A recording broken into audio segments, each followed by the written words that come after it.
السلام علیکم ورحمۃ اللہ وبرکاتہ۔ الحمد للہ رب العالمین والعاقبۃ للمتقین والصلاة والسلام علی سید الانبیاء والمرسلین، اما بعد فاعوذ باللہ السمیع العلیم من الشیطان الرجیم من ہمزہ ونفخہ ونفثہ۔ شہر رمضان الذی انزل فیہ القرآن ھدی للناس وبینات من الھدی والفرقان۔ رب اشرح لی صدری ویسر لی امری واحلل عقدۃ من لسانی یفقہوا قولی۔ اللہم ارنا الحق حقا وارزقنا اتباعہ وارنا الباطل باطلا وارزقنا اجتنابہ وَأَرِنَا الْأَشْيَاءَ كَمَا هِيَ يَا مُعَلِّمَ إِبْرَاهِيمَ عَلِّمْنِي وَيَا مُفَهِّمَ سُلَيْمَانَ فَهِّمْنِي۔ ہر قسم کی حمد و ثنا اللہ رب العالمین کے لیے ہیں، اور درود و سلام ہو امام الاولین والآخرین خاتم النبیین جناب محمد الرسول اللہ صلی اللہ علیہ وسلم کی ذات اقدس پر، ریت کے ذرات سے زیادہ، سمندر کے قطروں سے زیادہ، اور رب العالمین کی تمام مخلوقات سے زیادہ، صلی اللہ علیہ وعلی آلہ وصحبہ وسلم۔ مختصر حمد و صلات کے بعد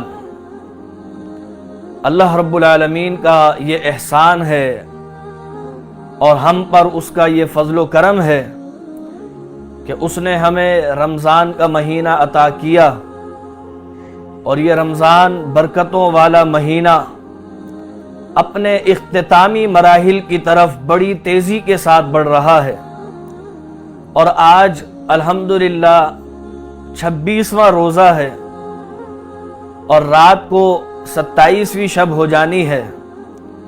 یعنی ہمارے پاس چند لمحات اور چند گھڑیاں رہ گئی ہیں اس رمضان کی کہ جسے غنیمت سمجھ کے ہم رب کو راضی کر سکتے ہیں۔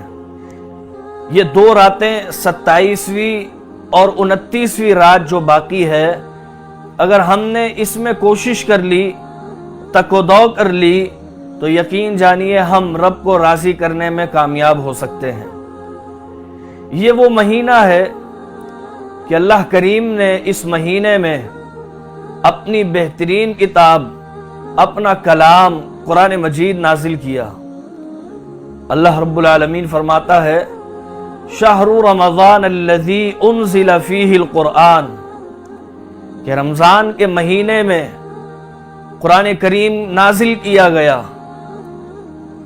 وبینات من الھدی والفرقان، یہ قرآن دلائل سے مزین ہے اور یہ حق و باطل میں فرق کرنے والی کتاب ہے۔ اس قرآن کو سننا، سمجھنا، اس پر عمل کرنا، اس کا پیغام لوگوں تک پہنچانا بڑے ہی اجر کا کام ہے، کیونکہ یہ کلام اللہ کا کلام ہے۔ میرے دوستو، ہم دیکھتے ہیں کہ ہماری کیفیت رمضان میں اس قرآن کے تعلق سے کچھ اور ہوتی ہے، اور رمضان کے علاوہ اس کیفیت میں تبدیلی آ جاتی ہے۔ رمضان شروع ہوتے ہی میں اور آپ قرآن کریم کی تلاوت و سماعت میں لگ جاتے ہیں، اور بعض اللہ کے ایسے بندے کہ جنہیں اللہ نے توفیق دی، وہ قرآن میں تدبر، تذکر اور تفکر بھی کرتے ہیں، اور جنہیں اللہ نے توفیق دی ہے وہ قرآن کی تعلیمات کو بیان بھی کرتے ہیں۔ لیکن کیا وجہ ہے کہ رمضان جیسے ہی مکمل ہوتا ہے، ہم اس قرآن کریم کو جزدان میں لپیٹ کر، خوشبو میں بسا کے، اوپر والی شیلف پہ گھر کے کسی کونے میں رکھ دیتے ہیں، جبکہ یہ قرآن تو ھدی للناس، لوگوں کے لیے سراپا ہدایت کا باعث تھا۔ اگرچہ یہ بات مسلم ہے کہ پھل، اس کی لذت اور اس کی مٹھاس اسی وقت زیادہ محسوس ہوتی ہے جب اس پھل کا موسم ہوتا ہے۔ رمضان کریم میں قرآن نازل ہوا، یہ رمضان قرآن کریم کا موسم ہے اور اس میں لذت اور مٹھاس بہت زیادہ ہوتی ہے، لیکن یہ قرآن ایسا پھل ہے کہ یہ سدا بہار ہے، ہر موقع پر آپ کو لطف آئے گا۔ آپ کسی بھی حوالے سے قرآن سے تعلق قائم کریں گے، آپ کو لذت اور مٹھاس محسوس ہوگی، لیکن ہم وہ لذت وہ مٹھاس رمضان کی حد تک تو سمیٹ لیتے ہیں، اس لذت سے رمضان میں تو لطف اندوز ہو جاتے ہیں، لیکن رمضان کے علاوہ ہم اس قرآن سے تعلقی کا اظہار کر دیتے ہیں۔ آئیے میں آپ حضرات کی خدمت میں قرآن کریم کی کچھ خوبیاں بیان کرتا ہوں کہ یہ قرآن کریم کا اعجاز ہے کہ ان خوبیوں کو اللہ نے صرف قرآن سے منسلک کیا ہے، قرآن کے علاوہ یہ خوبیاں کسی اور کتاب میں نہیں ملیں گی آپ کو۔ سیدنا ابو عبیدہ ملیکی رضی اللہ تعالی عنہ نے ایک روایت بیان کی ہے کہ اللہ کے پیغمبر علیہ الصلاۃ والسلام نے ایک موقع پر خطاب فرمایا اور فرمایا، یا اہل القرآن، اے قرآن والوں، آپ قرآن کریم کی تلاوت کریں گے، آپ کو چند صیغے چند جملے ایسے بھی ملیں گے جس میں خطاب کہیں مشرکین سے ہوتا ہے، کہیں یہود و نصارہ سے ہوتا ہے، جہاں یہود و نصارہ سے ہو وہاں الفاظ ہوتے ہیں یا اہل الکتاب، اہل کتاب، اس میں خاص طور سے یہود و نصارہ شامل ہے کہ اللہ نے انہیں توریت، زبور، انجیل اور دیگر صحف عطا کیے تھے، اور اس خطاب کے عموم میں ہم بھی شامل ہیں کہ اللہ نے ہمیں قرآن کریم جیسی دولت عطا کی ہے۔ تو نبی علیہ السلام نے خاص طور سے ایمان والوں کو، قرآن پڑھنے، سمجھنے اور اس پر عمل کرنے والوں کو خطاب کیا اور فرمایا، یا اہل القرآن، اے قرآن والوں، لا تتوسد القرآن، کبھی بھی قرآن پہ تکیہ کر کے نہ بیٹھ جانا، یہ نہ سمجھنا کہ یہ قرآن ہمیں دیا گیا ہے بس اسے لپیٹ کر جزدان میں خوشبو میں بسا کے اسے کہیں اونچی جگہ پر رکھ دیا جائے، یہ ادب اور احترام ہے، بلکہ یہ قرآن کی سب سے بڑی بے ادبی ہے کہ اسے بند کر کے رکھ دیا جائے۔ فرمایا لا تتوسد القرآن، کبھی یہ نہ سوچنا کہ ہم تو اس امت سے تعلق رکھتے ہیں جس امت کو اللہ نے قرآن جیسی عظیم کتاب عطا کی ہے، بس یہ قرآن ہمیں مل گیا، نجات کے لیے کافی ہے، اور نہ اسے پڑھتے ہیں نہ سمجھتے ہیں۔ فرمایا یہ تکیہ ہے، لا تتوسد القرآن، کبھی بھی قرآن پر تکیہ نہ کرنا، بلکہ فرمایا وَيَتْلُوهُ، اس کو پڑھا کرو اور پڑھتے رہا کرو۔ اب پڑھنے کا مطلب یہ نہیں ہے کہ ہم صرف اس کی ریڈنگ کر لیں اور دیگر اس کے حقوق ان سے نظریں چرا لیں، بلکہ فرمایا وَيَتْلُوهُ حق تلاوتی، جس طرح قرآن پڑھنے کا حق ہے اس طرح قرآن پڑھا کرو۔ قرآن پڑھنے کا حق کیا ہے کہ قرآن کریم کو ٹھہر ٹھہر کے، ترتیل کے ساتھ، لحن کے ساتھ، ترنم کے ساتھ پڑھا جائے، غنہ مد کی ادائیگی کے ساتھ، الفاظ کے مخارج ایسے ہوں کہ اس میں تبدیلی نہ ہونے پائے، اس لیے کہ عربی زبان ایسی فصیح و بلیغ ہے، فصاحت و بلاغت ہے اس زبان میں کہ اگر اس میں آپ تلفظ کی ادائیگی درست نہ کریں اور الفاظ کچھ کے کچھ بنا دیں تو معنی میں تبدیلی ہو جاتی ہے۔ مثال کے طور پر قرآن کریم میں ایک لفظ ہے قلب، قاف کے ساتھ، اور ایک لفظ ہے کلب، کاف کے ساتھ۔ کاف اور قاف میں فرق ہے۔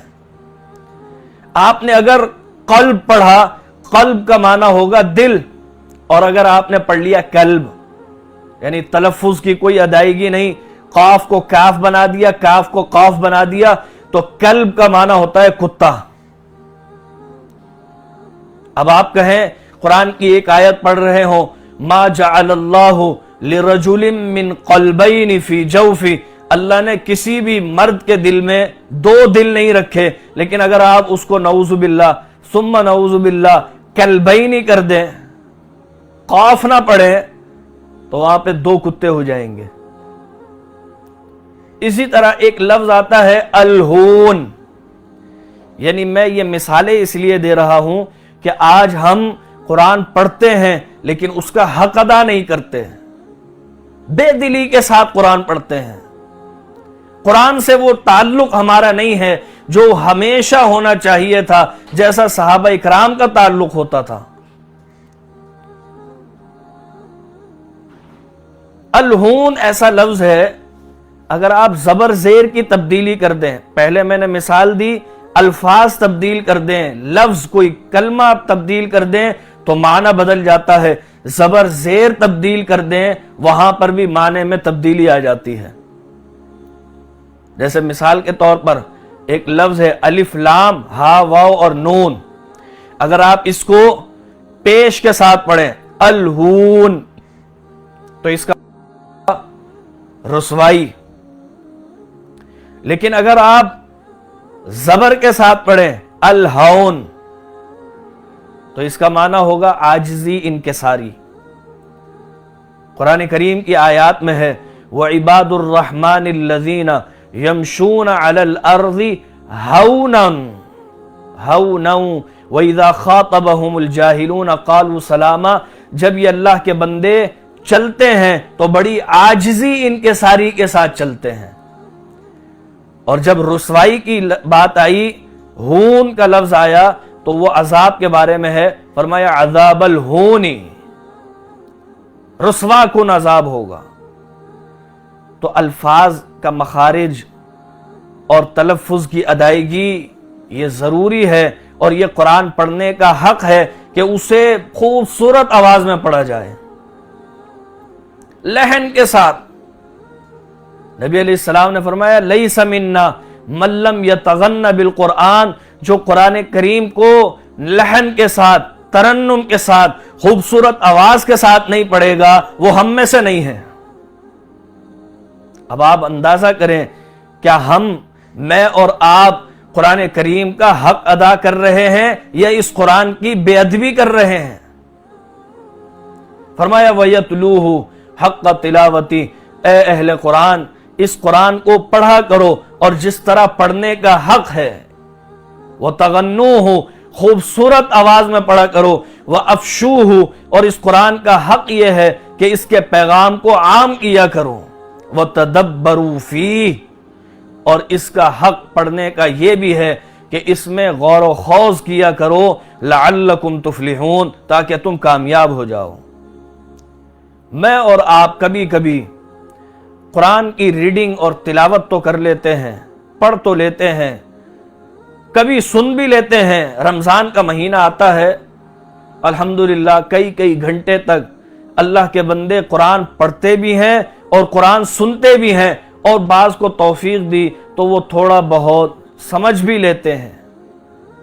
لیکن میرے دوستو بزرگو، ہماری کامیابی جب ہی ہے جب میں اور آپ قرآن کے پڑھنے کا حق ادا کریں گے۔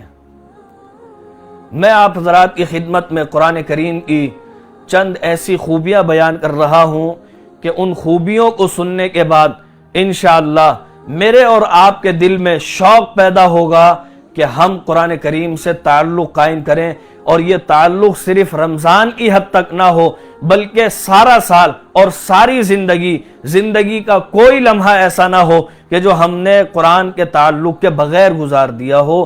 ہمارے اندر انشاءاللہ شوق پیدا ہوگا۔ قرآن کریم میں پہلی خوبی جو کسی اور کتاب میں نہیں ہے، اور یہ شرف کائنات کی کسی اور کتاب کو حاصل نہیں ہے، وہ پہلی خوبی اور پہلا شرف یہ ہے کہ یہ قرآن برکت والی کتاب ہے۔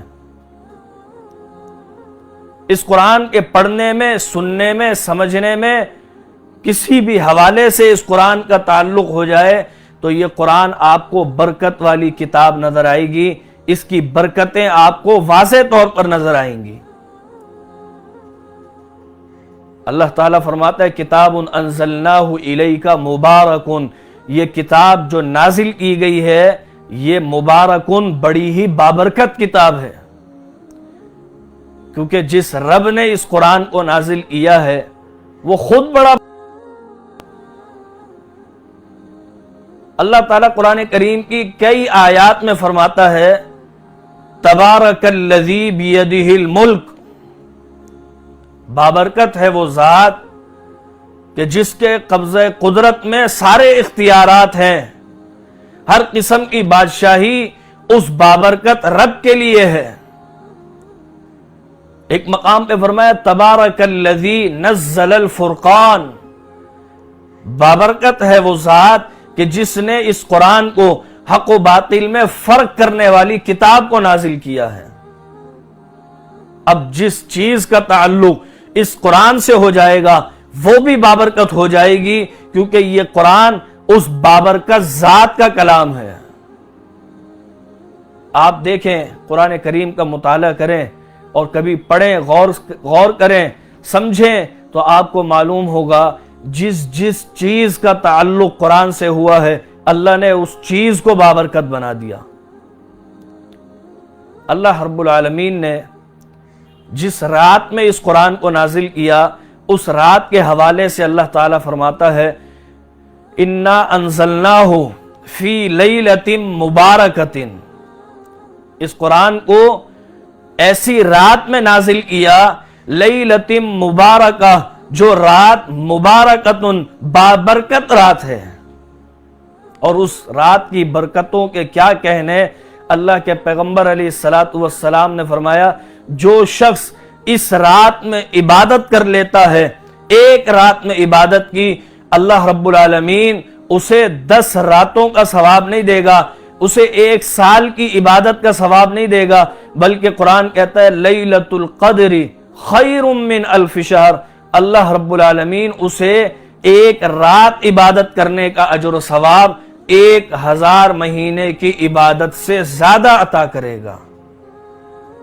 یہ قرآن کی برکت سے رات کو برکتیں نصیب ہوئیں، رات بابرکت ہو گئی، اور اتنی بابرکت ہوئی کہ 1000 مہینے کی عبادت سے زیادہ اجر و ثواب ملے گا۔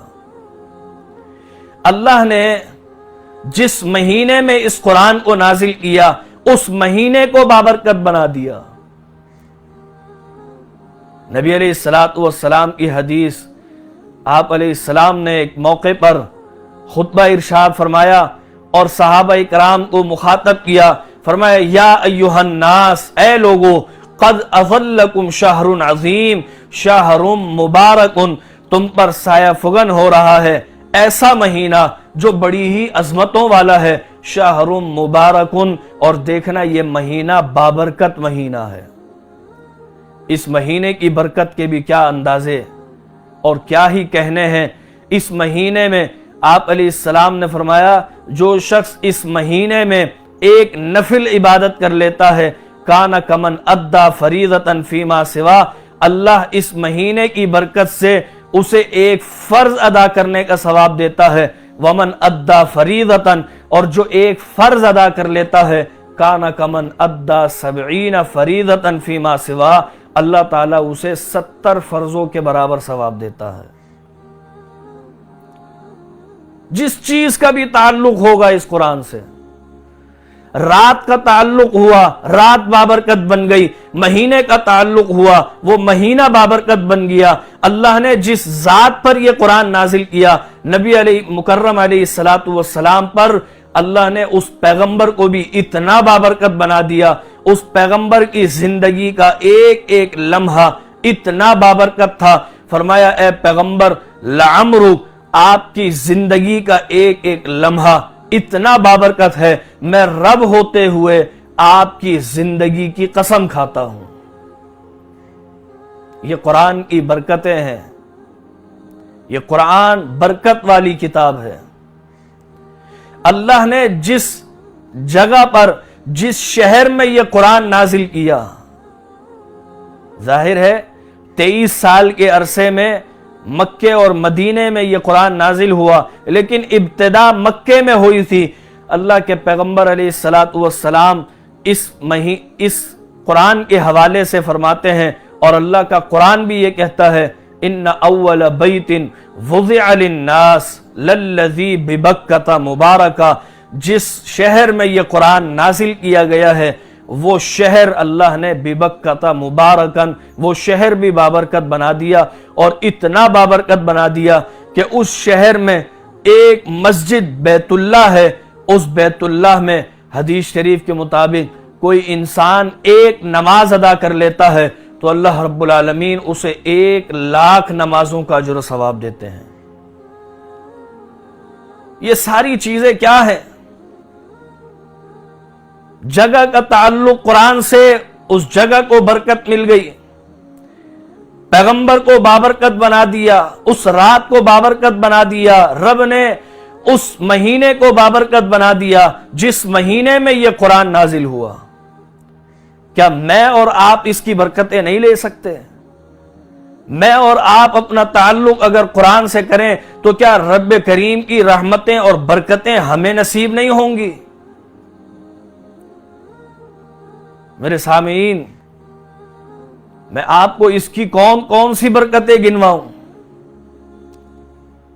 کتب احادیث بھری ہوئی ہیں کہ جن سے معلوم ہوگا یہ قرآن بڑا ہی بابرکت قرآن ہے۔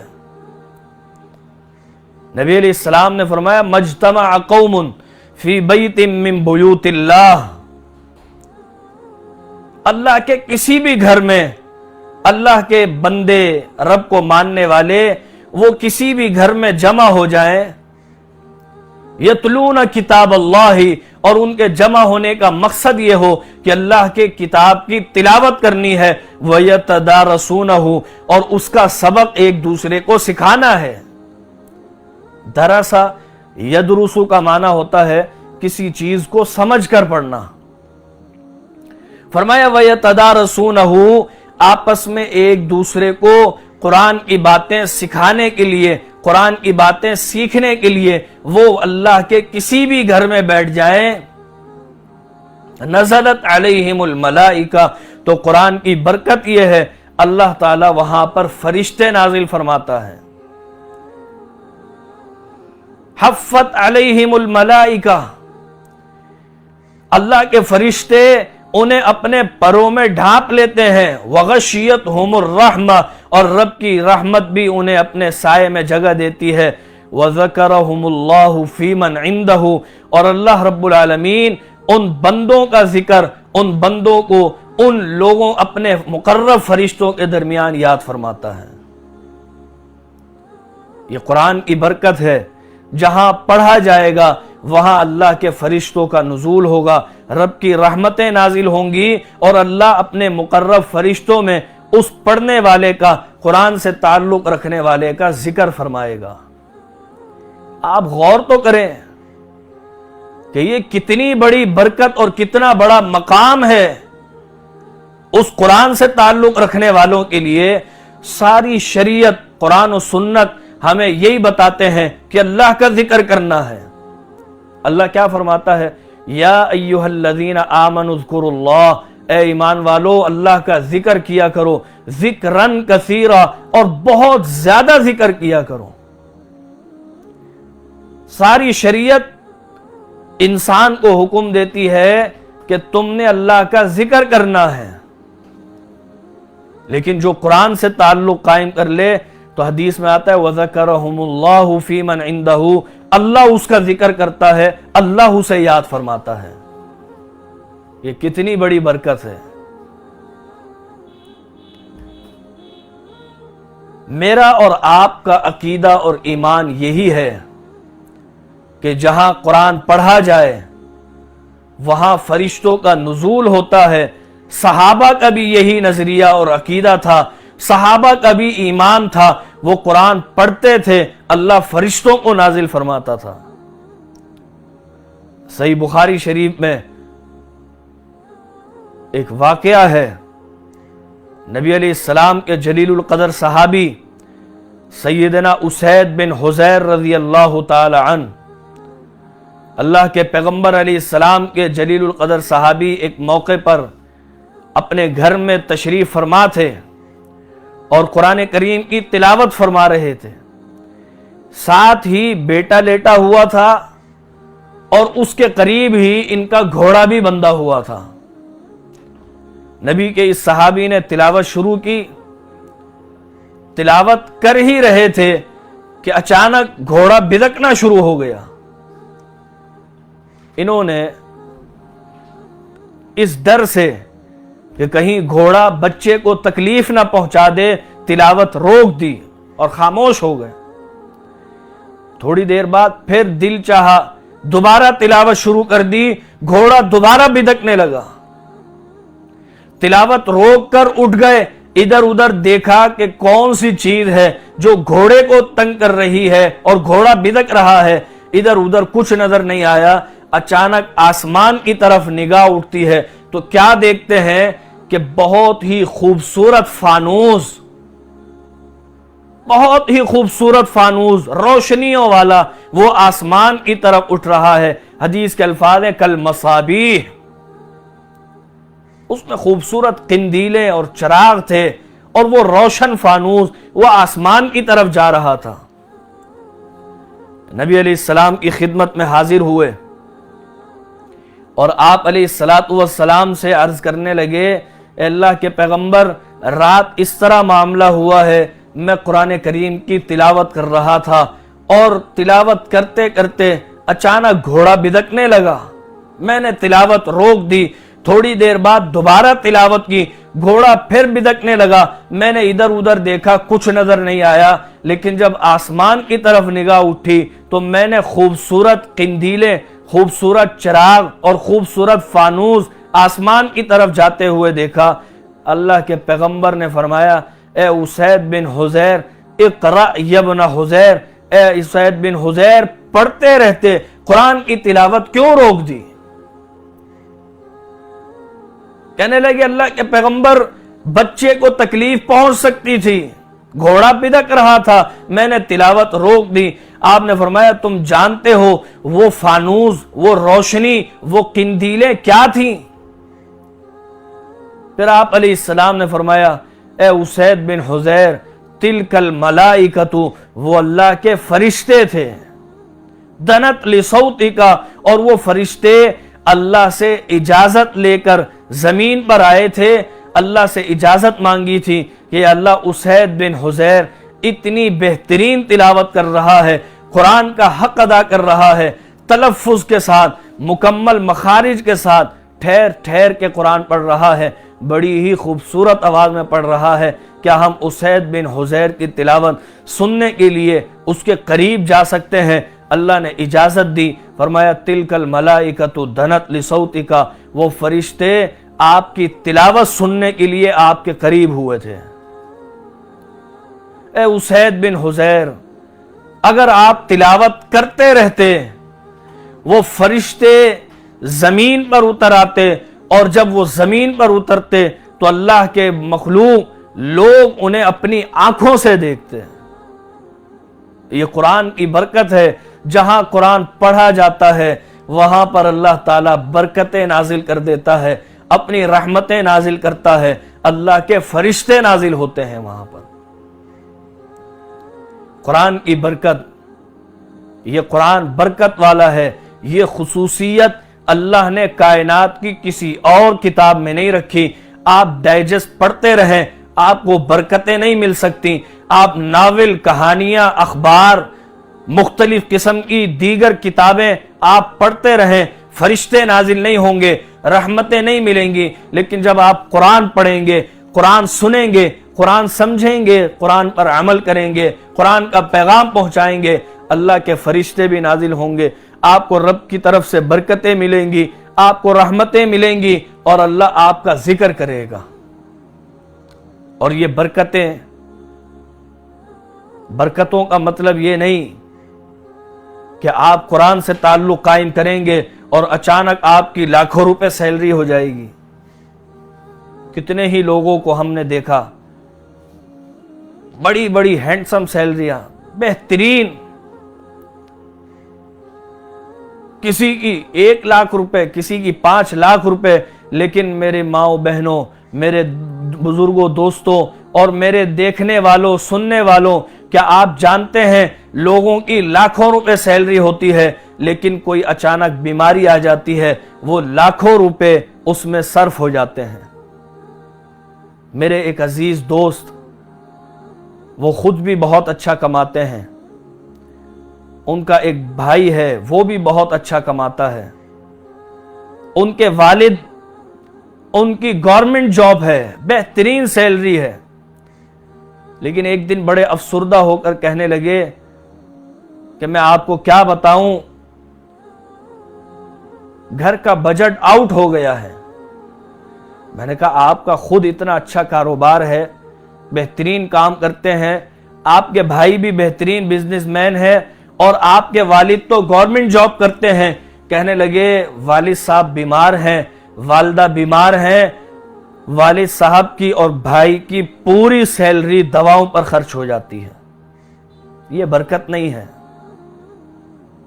اللہ جسے برکت دیتا ہے وہ اگرچہ 20,000 روپے 30,000 روپے کما رہا ہو لیکن اللہ اسے بیماریوں سے دور کر دیتا ہے، ٹینشن سے فری کر دیتا ہے، ضروری اخراجات کے علاوہ دیگر فالتو اخراجات نہیں ہو پاتے، اللہ اتنی برکت دیتا ہے کہ وہ اس میں بھی بچا کر سیو کر لیتے ہیں۔ اور میں نے کتنے لوگوں کو ایسا دیکھا ان کی بہت اچھی سیلریاں نہیں ہیں لیکن وہ لوگوں کو قرض دیتے ہیں اس لیے کہ ان کا تعلق کسی نہ کسی حوالے سے قرآن کریم سے ہے۔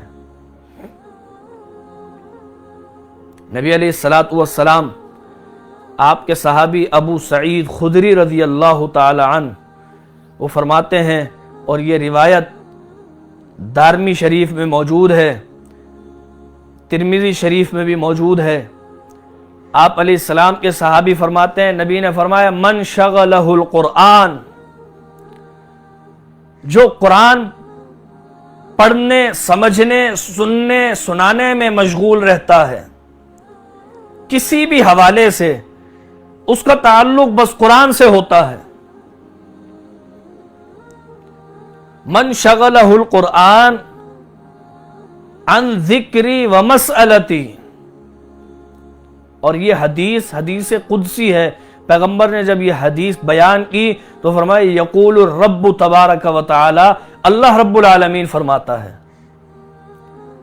اللہ نے کیا فرمایا من شغلہ القرآن، جو قرآن میں اتنا مشغول رہتا ہے، عن ذکری و مسئلتی، کہ میرا ذکر بھی نہیں کر پاتا، مجھ سے دعا بھی نہیں کر پاتا، کچھ مانگ بھی نہیں پاتا، وقت ہی نہیں ملتا۔ سبحان اللہ، الحمدللہ، یہ اللہ کا ذکر ہے اور قرآن پڑھنا افضل الذکر ہے۔ فرمایا اسے وقت ہی نہیں ملتا، یہ کیا کرے؟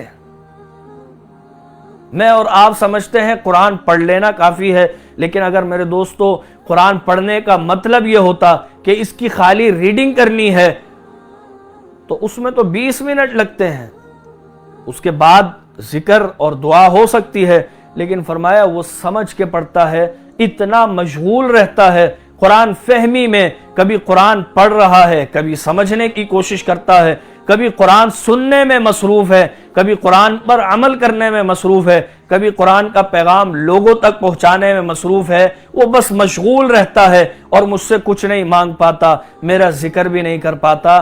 اعطیتہ، فرمایا میں اسے عطا کرتا ہوں۔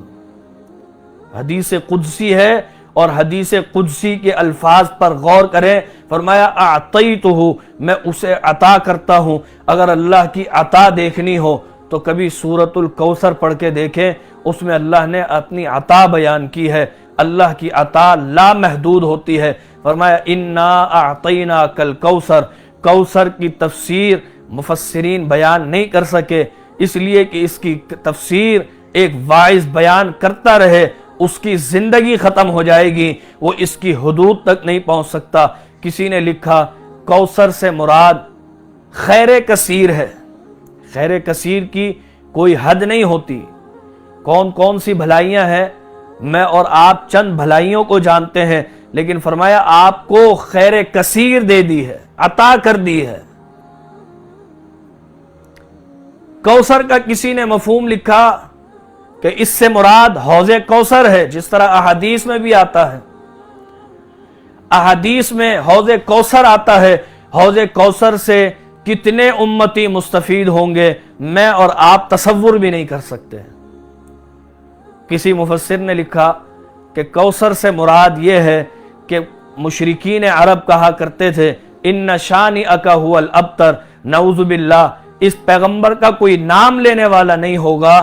اللہ نے فرمایا اعطیناک الکوثر، یہ آپ کو کہتے ہیں کہ ان کا نام و نشان مٹ جائے گا، کوئی نام لیوا نہیں ہوگا، ہم نے آپ کا نام بلند کر دیا ہے، اعطیناک الکوثر، اور آپ کا نام بیان کرنے والے کوثر ہوں گے بہت زیادہ تعداد میں اور آپ نہیں جانتے کہ کس طرح پیغمبر کا نام نامی اس میں گرامی لیا جاتا ہے، کہاں کہاں درود بھیجا جا رہا ہے۔ میں اور آپ چند مثالیں پیش کر سکتے ہیں کہ نماز میں درود پڑھا جاتا ہے، اذان میں اشہد ان محمد الرسول اللہ کی صدا لگا کر نبی علیہ السلام کا نام نامی لیا جاتا ہے، لیکن میرے دوستو کتنی مرتبہ کون لے رہا ہے، کب لے رہا ہے، میں اور آپ نہیں جانتے، نہ تصور کر سکتے ہیں۔ یہ اللہ کی عطا ہے۔ فرمایا اعطیتہ، میں قرآن میں مشغول رہنے والے کو عطا کرتا ہوں، بافضل، اس شخص سے زیادہ، اعطی السائلین، جس شخص کو مانگ کر کچھ ملتا ہے، میں اور آپ رب سے دعا کر کے اس سے اپنی ضروریات پوری کراتے ہیں، لیکن فرمایا جو شخص قرآن میں مشغول رہتا ہے، دعا نہیں کر پاتا، میں اسے بن مانگے دیتا ہوں اور مانگنے والے سے زیادہ عطا کرتا ہوں، اس سے بہتر عطا کرتا ہوں۔ یہ قرآن کی برکت ہے۔ قرآن کریم سے تعلق قائم کریں تاکہ رب کی طرف سے برکتیں میسر ہوں۔ اس قرآن میں دوسری خوبی یہ ہے جو کائنات کی کسی اور کتاب میں نہیں ہے کہ یہ قرآن شافی ہے، شافی، شین الف فا اور یا، شفا والی کتاب ہے۔ اللہ فرماتا ہے وَنُنَزِّلُ مِنَ الْقُرْآنِ مَا هُوَ شِفَاءٌ وَرَحْمَةٌ لِّلْمُؤْمِنِينَ، یہ شفا ہے مومنوں کے لیے، یہ کسی خاص طبقے کے لیے نہیں ہے کہ وہ مومن فلاں قبیلے سے فلاں خاندان سے تعلق رکھے گا تو اس کے لیے شفا ہوگی۔ فرمایا اعجمی و عربی، چاہے وہ اجمی ہو چاہے عربی ہو، لیکن وہ ہو مومن۔ قل هو للذین آمنوا ھدی و شفا، یہ ہدایت کا باعث بھی ہوگی اور اس مومن کے لیے یہ شفا کا باعث بھی ہوگی۔ اور انسان کے لیے اللہ تعالیٰ نے اس میں ظاہری بیماری کی بھی شفا رکھی ہے اور باطنی بیماری کی بھی شفا رکھی ہے۔ باطنی بیماریاں، کیونکہ آپ جانتے ہیں انسان دو چیزوں کا مرکب ہوتا ہے، ایک انسان کا جسم اور اس کی روح ہوتی ہے۔ جس طرح جسم بیمار ہوتا ہے اس طرح روح بھی بیمار ہوتی ہے، جس طرح جسم کو غذا کی ضرورت ہوتی ہے اسی طرح روح کو بھی غذا کی ضرورت ہوتی ہے۔ جس طرح جسم کا لباس ہوتا ہے روح کی بھی لباس ہوتی ہے، روح کا لباس تقوی ہوتا ہے، روح کی غذا ذکر اللہ ہوتا ہے اور روح کی بیماری کا علاج قرآن ہوتا ہے۔ فرمایا شفاء لما فی الصدور، باطنی جتنی بھی بیماریاں ہیں ان ساری بیماریوں کی شفا اس قرآن میں موجود ہے۔ کسی کو شرک کا مرض ہے، بدعت کا مرض ہے، بغض، عداوت، کینہ، حسد کا مرض ہے، کوئی بھی مرض ہے، باطنی مرض ہے، اللہ رب العالمین اس قرآن کی برکت سے اس کے ہر قسم کی باطنی مرض کو دور فرما دیتا ہے۔ اور صرف باطنی مرض کی شفا نہیں ہے اس قرآن میں، بلکہ یہ قرآن ہر قسم کی ظاہری مرض کی بھی شفا ہے۔ صحیح بخاری شریف میں ابو سعید خدری سے ایک روایت مروی ہے کہ آپ علیہ السلام کے صحابہ دور دراز کے سفر پر نکلے ہوئے تھے کہ ایک قوم، ایک قبیلے والوں کے پاس پڑاؤ کیا، لیکن انہوں نے مہمان نوازی نہیں کی۔ اسی دوران اس قوم کے سردار کو، لیڈر کو کسی موذی جانور نے ڈس لیا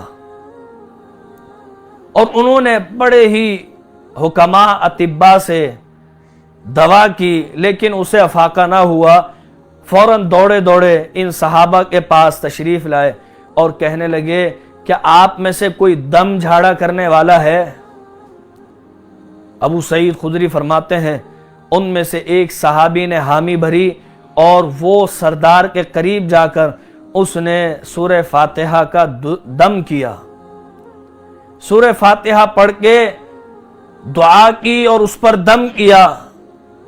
اس سردار کو شفا مل گئی۔ انہوں نے 40 کے قریب بکریاں دیں کہ یہ آپ لے جائیں، یہ آپ کا معاوضہ ہے۔ صحابہ اکرام کو کچھ تردد ہوا اور کہنے لگے ایسا تو نہیں کہ یہ قرآن بیچنے کے مانند ہو گیا، پیغمبر سے مشورہ لیتے ہیں، کیا آپ کی کیا تعلیمات ہیں، دین کیا کہتا ہے؟ آپ علیہ السلام کی خدمت میں حاضر ہوئے اور کہنے لگے اس طرح قرآن پڑھ کے دم کیا تھا، سورہ فاتحہ پڑھی تھی اور اس پر یہ معاوضہ ملا ہے۔ آپ علیہ السلام ہنس دیے۔ حدیث کے الفاظ ہیں فتبسم، آپ یہ بات سن کر مسکرا دیے اور آپ علیہ السلام نے فرمایا وما ادراک انہا رقیہ، او صحابہ آپ کو کیسے معلوم ہوا کہ یہ قرآن شفا کا باعث ہے، یہ دم بھی کیا جا سکتا ہے اس سے؟ پھر آپ نے ان صحابہ سے فرمایا اے میرے صحابہ یہ قرآن شفا والا ہے، آپ کو جو معاوضہ ملا ہے وہ اپنے درمیان تقسیم بھی کیجئے اور میرے لیے بھی اس میں سے حصہ نکالیے۔ یہ قرآن شفا والی کتاب ہے، ظاہری بیماریوں کا بھی علاج ہے، باطنی بیماریوں کا بھی علاج ہے۔ نبی علیہ السلام کے صحابی سیدنا عبداللہ بن عمر رضی اللہ تعالی عنہ، آپ علیہ السلام کے جلیل القدر صحابی ہیں، سیدنا عمر فاروق کے صاحبزادے ہیں۔ وہ فرماتے ہیں ایک موقع پر جبریل امین نبی علیہ السلام کی خدمت میں تشریف لائے اور عرض کی انہا ستکون فتنۃ، اللہ کے پیغمبر ان قریب فتنے اٹھنے والے ہیں۔ فتنوں سے مراد جنگ و جدال بھی ہو سکتا ہے، فتنوں سے مراد وبا بھی ہو سکتی ہے، کوئی بھی فتنہ اٹھ سکتا ہے، فتنے اٹھیں گے۔ ستکون فتنۃ، ان قریب فتنے اٹھنے والے ہیں۔ آپ علیہ السلام نے اس موقع پر جبریل امین سے فرمایا اے جبریل فمل مخرج، ان فتنوں سے نکلنے کا کوئی راستہ ہے؟ آپ نے کہا فتنے اٹھنے والے ہیں، کوئی راستہ بھی بتا دیں کہ ان فتنوں سے بچا جا سکے، ہم ان فتنوں سے کیسے نکلیں گے؟ جبریل امین نے فرمایا کتاب اللہ، اللہ کی کتاب ایسی واحد چیز ہے کہ جس کے ذریعے آپ ہر قسم کے فتنوں سے بچ سکتے ہیں، دور رہ سکتے ہیں۔ آپ کو یہ کتاب اللہ ہر قسم کے فتنے سے نکلنے کا راستہ دکھائے گی۔ ابھی وبا پھیلی ہوئی ہے، ہر شخص پریشان ہے کہ کسی طرح اس وبا سے چھٹکارا مل جائے اور معمول کی زندگی معمول پر آ جائے، یہ بھی ایک فتنہ ہے۔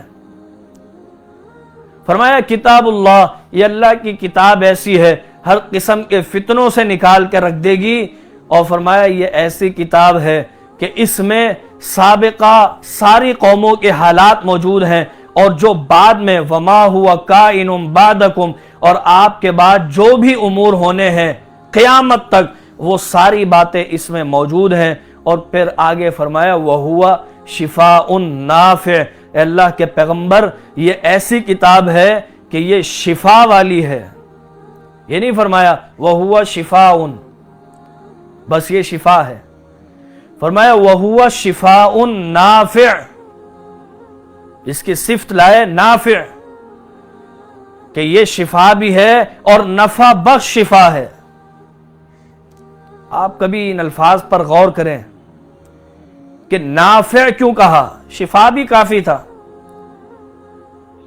نافع اس لیے کہا ہے کہ آج بیماریاں ایسی نکل چکی ہیں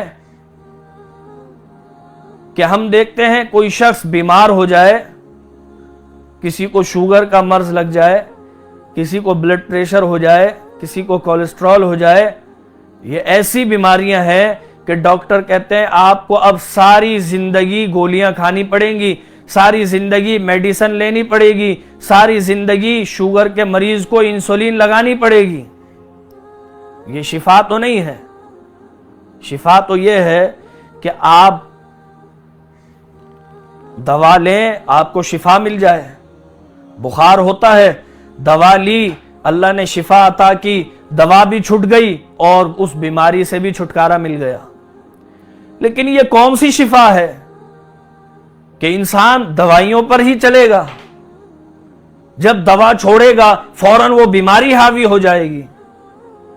فرمایا شفاء نافع، یہ ایسی شفا والی کتاب ہے کہ جو اس سے اپنا تعلق قائم کر لے گا اللہ اسے شفاء نافع عطا کرے گا، ہر قسم کی دوائیں چھوٹ جائیں گی، بیماری سے بھی چھٹکارا، دواؤں سے بھی چھٹکارا۔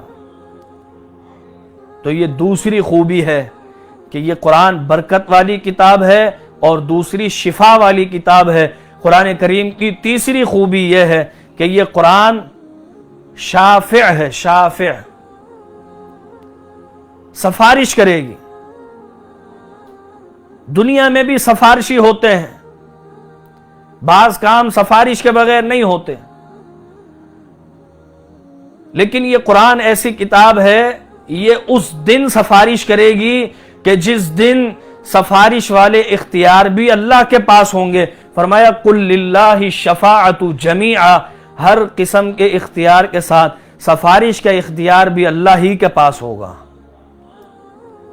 لیکن ہاں، اللہ جسے اجازت دے دے، الا من اذن لہ الرحمن وقال صوابا، اللہ جسے اجازت دے گا وہ سفارش کر سکے گا، لیکن وہ بات ہمیشہ صوابا، سیدھی سچی بات کہے گا۔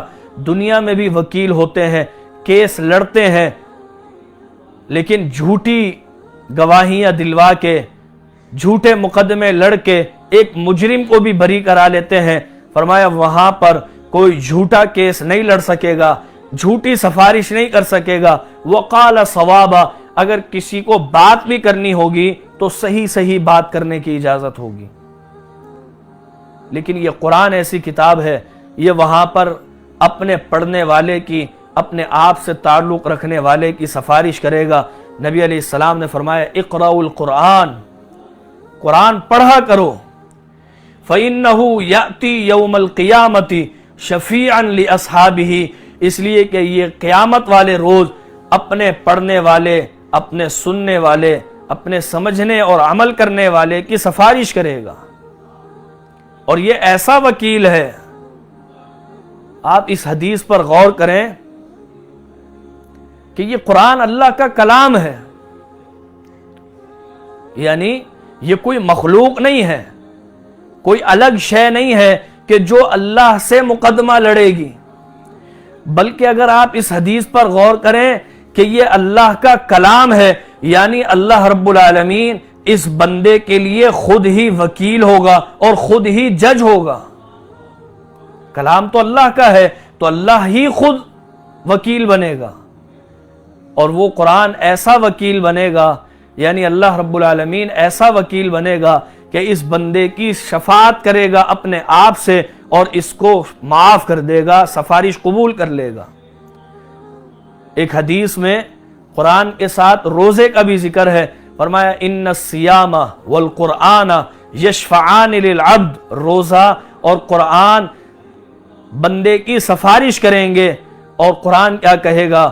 یا اللہ میں اسے ساری رات سونے نہیں دیتا تھا، یہ ساری رات قیام اللیل میں کبھی قرآن سن رہا ہے، قرآن پڑھ رہا ہے، کبھی غور و خوض کرنے کے لیے اٹھ گیا ہے، یا رب العالمین اس کی سفارش قبول فرما۔ فرمایا یہ ایسا وکیل ہے۔ دنیا کے وکیل جرح کرتے ہیں، دلائل دیتے ہیں، لیکن بعض دفعہ دلائل کی کمزوری کی وجہ سے یا کسی اور وجہ سے وہ کیس ہار جاتے ہیں۔ فرمایا یہ قرآن ایسا سفارشی اور ایسا وکیل ہے، جب یہ سفارش کرے گا فَيُشَفَّعَانِ، تو یہ سفارش کرا کے ہی چھوڑے گا اور اللہ رب العالمین اس کی سفارش قبول فرمائے گا۔ یہ قرآن کی تیسری خوبی ہے میں اسی پر ہی اکتفا کرتا ہوں، وگرنہ مزید اور خوبیاں بہت سی ہیں۔ اللہ کریم سے دعا کریں کہ رب العالمین ہمارے دلوں میں قرآن کی محبت پیدا فرما دے، ہمیں قرآن مجید سے تعلق قائم کرنے کی توفیق دے کہ ہم قرآن پڑھا بھی کریں، قرآن سمجھا بھی کریں، قرآن پر عمل بھی کیا کریں اور اس کا پیغام لوگوں تک بھی پہنچایا کریں۔ میرے دوستو، اللہ والے بن جائیے، قرآن آپ کو اللہ والا بنا دے گا۔ دنیا میں ہم یہ سمجھتے ہیں کہ اللہ والا وہ ہے کہ جس نے 10 انگلیوں میں بڑی بڑی انگوٹھیاں پہنی ہوئی ہوں، گلے میں موٹی موٹی تسبیحاں پہنی ہوئی ہوں، ہم اسے اللہ والا کہتے ہیں۔ بڑے بڑے جبہ قبہ پہنا ہو، ہم اسے اللہ والا کہتے ہیں۔ لیکن آئیے، نبی علیہ السلام نے اپنی حدیث میں کسی اللہ والا کہا ہے، فرمایا ان للہ اہلین من الناس، لوگوں میں بھی بہت سے ایسے خوش نصیب ہیں جو اہلین من الناس، اللہ والے ہوتے ہیں۔ صحابہ اکرام نے عرض کی، من ہم، اے اللہ کے پیغمبر وہ اللہ والے کون ہیں؟ تو اللہ کے پیغمبر علیہ السلام نے ہماری سوچ کے برخلاف اللہ والوں کی جو نشانی بتائی ہے، فرمایا اہل القرآن ہم اہل اللہ وخاصتہ، وہ اللہ والے وہ قرآن والے ہیں جو کسی نہ کسی تعلق سے اپنا رابطہ جوڑ کے رکھتے ہیں قرآن سے۔ وہ کسی خاص موقع پر نہیں کہ کسی کی فوتگی ہو گئی، لے آؤ قرآن کے قل پڑھ لو، اتنا پڑھ لو قرآن، کہا جی اتنے قرآن بخش دیں، نہیں، بلکہ وہ ہر موقع پر، زندگی کے ہر موڑ پر قرآن سے تعلق اور ربط قائم رکھتے ہیں۔ فرمایا ہم اہل القرآن ہم اہل اللہ وخاصتہ، یہ قرآن سے تعلق رکھنے والے یہ اللہ والے ہیں اور یہ اللہ کے مقرب اور خاص بندے ہیں۔ اگر اللہ نے مجھے اور آپ کو اللہ والا قرار دے دیا اور ہم اللہ کی نگاہ میں اللہ کے خاص بندے بن گئے تو یقین جانیے یہ اتنی بڑی بات ہے۔ میں ایک مثال دیتا ہوں، ہمارا کوئی دوست ہوتا ہے، ہم کیا کہتے ہیں؟ یہ میرا خاص دوست ہے، یہ میرا خاص ورکر ہے۔ ہم موقع بہ موقع فون پر اس کی خیریت بھی دریافت کرتے ہیں، کوئی پریشانی تو نہیں ہے، کوئی مسئلہ تو نہیں ہے؟ بھائی یہ کون تھا؟ کہا یہ میرا خاص دوست ہے۔ لیکن اگر ہم اللہ کے خاص بندے بن گئے تو یقین جانیے وہ اللہ پھر کبھی بھی ہمارا ساتھ نہ قبر میں چھوڑے گا، نہ دنیا میں چھوڑے گا، نہ آخرت میں ہمارا ساتھ چھوڑے گا، بلکہ ہر موقع پر چونکہ ہم اس کے خاص بندے بن گئے ہوں گے تو اللہ رب العالمین بھی ہمیں اپنے خاص بندوں میں شامل کر لے گا۔ ہر قسم کی دینی، دنیاوی اور قبر کی سختی سے اللہ رب العالمین ہمیں محفوظ فرما دے گا۔ اللہ رب العالمین سے دعا ہے کہ جو کچھ سنایا ہے عمل کرنے کی توفیق دے، قرآن سے محبت عطا کرے اور قرآن کریم پر ساری زندگی عمل کرنے کی توفیق دے۔ اقول قولی ھذا استغفر اللہ لی ولکم وآخر دعوانا ان الحمد للہ رب العالمین۔